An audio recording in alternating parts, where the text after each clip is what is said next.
ഞാനിവിടെ തയ്യാറാക്കാൻ പോകുന്നത് 10 മിനിറ്റ് ചെയ്യാൻ കഴിയുന്ന ഒരു ചിക്കൻ പുലാവിൻ്റെ റെസിപ്പിയാണ്. നമുക്ക് പെട്ടെന്ന് തന്നെ വീട്ടിലുള്ള ഇൻഗ്രീഡിയൻസ് വെച്ച് തന്നെ ചെയ്യാവുന്നതാണ്. അതിനൊരു പാൻ ആദ്യം അടുപ്പത്ത് വെച്ച് അതിലേക്ക് 2 ടേബിൾ സ്പൂൺ നെയ്യാണ് ഇട്ട് കൊടുത്തിട്ടുള്ളത്. നെയ്യ് ഇട്ട് കൊടുത്തതിന് ശേഷം അത് നന്നായിട്ട് മെൽറ്റ് ആവുന്നവരെ ഒന്ന് വെയിറ്റ് ചെയ്യണേ.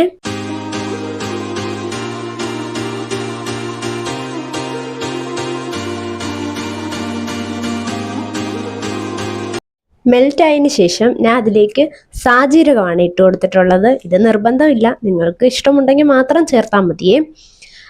അതും കൂടി ഞാൻ നല്ല രീതിയിലൊന്ന് മിക്സ് ചെയ്ത് കൊടുത്തിട്ടുണ്ടായിരുന്നേ. അത് കഴിഞ്ഞിട്ട് ഞാൻ അതിലേക്ക് കുറച്ച് സവോളയാണ് എടുത്തിട്ടുണ്ടായിരുന്നത്. ഞാൻ 2 വലിയ സവോളയാണ് എടുത്തിട്ടുള്ളത്. അത് നല്ല സ്ലൈസായിട്ട് അരിഞ്ഞ് അതിലേക്ക് ഞാൻ മിക്സ് ചെയ്യുന്നുണ്ടേ.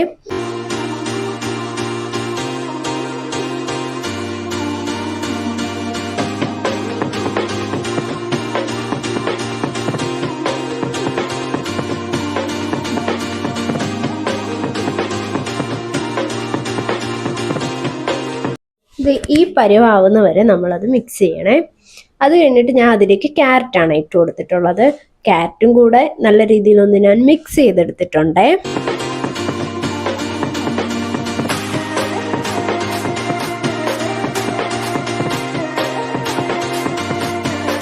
ഈ പരുവാവുന്നവരെ അതൊന്ന് മിക്സ് ചെയ്തെടുക്കണേ. അത് കഴിഞ്ഞിട്ട് ഞാൻ അതിലേക്ക് ഇഞ്ചി വെളുത്തുള്ളിയാണ് ഇട്ട് കൊടുത്തിട്ടുള്ളത്. വേണമെങ്കിൽ സ്ലൈസായിട്ട് ഇടാം, അല്ലെങ്കിൽ പേസ്റ്റ് ആണെങ്കിൽ ഇട്ട് കൊടുക്കാവേ. ഞാൻ അതും കൂടി ഇട്ടിട്ട് നല്ല രീതിയിലൊന്ന് മിക്സ് ചെയ്തിട്ടുണ്ട്.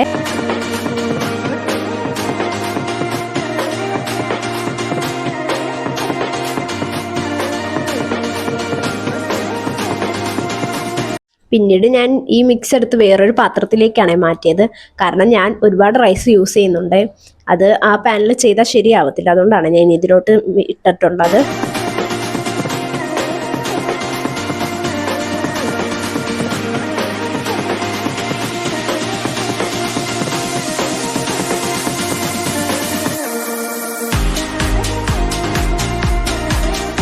പിന്നീട് ഞാൻ അതിലേക്ക് കുറച്ച് സ്ലൈസ് ചെയ്ത തക്കാളിയും കൂടി ഇട്ടിട്ടുണ്ടായിരുന്നേ.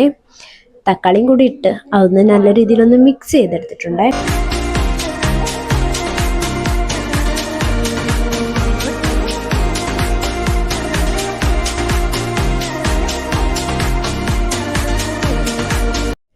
ഇത് ഈ പരിവാവുന്നവരെ മിക്സ് ചെയ്തെടുത്തിട്ടുണ്ടായിരുന്നേ.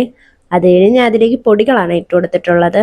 1.5 ടേബിൾ സ്പൂൺ ഗരം മസാലയും കുറച്ച് മുളക് പൊടിയും കുറച്ച് മഞ്ഞൾപ്പൊടിയും കൂടിയിട്ടാണ് ഞാൻ ഇട്ട് കൊടുത്തിട്ടുള്ളത്. അതും കൂടി ഇട്ടിട്ട് ഞാൻ നല്ല രീതിയിലൊന്ന് മിക്സ് ചെയ്തെടുത്തിട്ടുണ്ട്.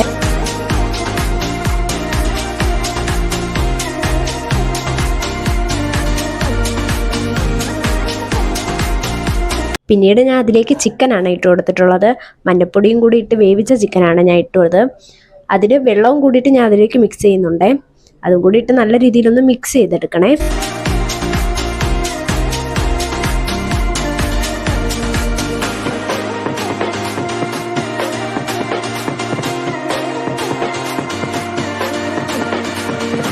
പിന്നീട് ഞാൻ അതിലേക്ക് കുറച്ച് മല്ലിയിലയും കൂടി ഇട്ടിട്ടുണ്ട്. അതും കൂടി ഇട്ടിട്ട് നല്ല രീതിയിലൊന്ന് മിക്സ് ചെയ്തെടുത്തിട്ടുണ്ട്.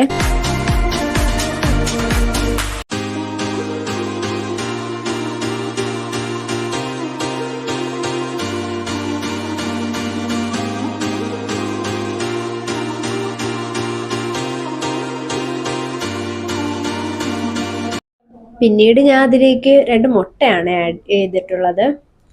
അതിന് ഞാൻ സൈഡിലേക്ക് ആ ചേരുവകളെല്ലാം നീക്കിയതിന് ശേഷം അതിലേക്കാണ് 2 മുട്ട ഇട്ട് കൊടുത്തിട്ടുള്ളത്. 2 മുട്ട പൊട്ടിച്ചിട്ട് നല്ല രീതിയിലൊന്ന് ചിക്കി എടുത്തിട്ടുണ്ടായിരുന്നേ. എന്നിട്ട് ഇതൊന്ന് മിക്സ് ചെയ്യാണ് ചെയ്തിട്ടുണ്ടായിരുന്നത് ആ ചേരുവകയായിട്ടൊക്കെ.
ഈ പരുവാവുന്ന വരെ ഞാൻ മിക്സ് ചെയ്തിട്ടുണ്ട്.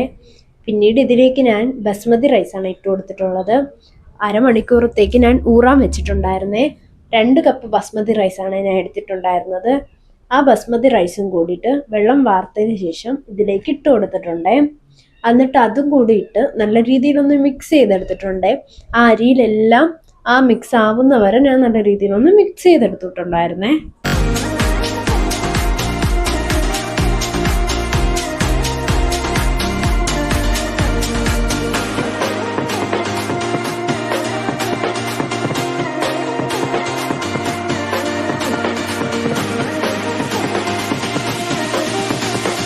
പിന്നീട് ഞാൻ അതിലേക്ക് ആവശ്യത്തിലുള്ള ഉപ്പാണ് ഇട്ട് കൊടുത്തിട്ടുള്ളത്. ഉപ്പും കൂടി ഇട്ടിട്ട് നല്ല രീതിയിലൊന്ന് ഞാൻ മിക്സ്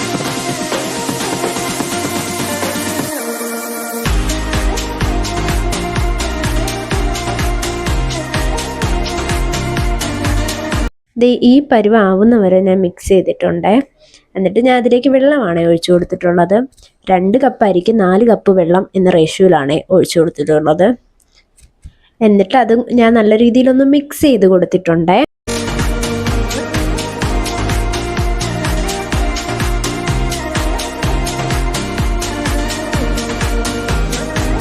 പിന്നീട് അതൊന്ന് ആവി വേവാൻ വേണ്ടിയിട്ട് ഞാൻ അടച്ചു വെച്ചിട്ടുണ്ട്. അടച്ചു വെച്ച് ഒരു 10 മിനിറ്റ് വരെ സമയമെടുത്തേ അതൊന്ന് വെന്ത് കിട്ടാനായിട്ട്. നല്ല രീതിയിലൊന്ന് നമ്മൾ ഇളക്കി കൊടുക്കണം, ഇടയ്ക്കിടയ്ക്കൊക്കെ അടി പിടിക്കാതിരിക്കാൻ വേണ്ടിയിട്ടാണ്. അത് തിളച്ച് വന്നപ്പോഴത്തേക്കും ഞാൻ ഒന്നും കൂടിയിട്ട് ഒന്ന് മിക്സ് ചെയ്ത് കൊടുത്തിട്ടുണ്ട്.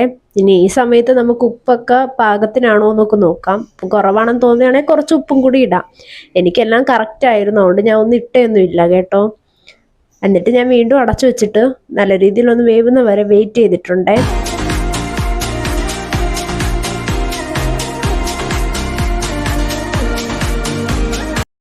അരിയെല്ലാം വെന്ത് വെള്ളം വറ്റിയതിന് ശേഷമുള്ള ഫൈനൽ ലുക്കാണ് ഈ കാണുന്നത്. ഈ പരുവാവുന്ന വരെ നമ്മൾ വെയിറ്റ് ചെയ്യണേ. ഇതാണ് അതിൻ്റെ ഫൈനൽ ലുക്ക്. ഇതും സാലഡും കൂടിയിട്ട് കഴിച്ചാൽ മതിയേ, നല്ല ടേസ്റ്റാണ് കേട്ടോ. ഓരോ അരിക്കും ഓരോ രീതിയാണ് വെന്ത് കിട്ടുന്നത്.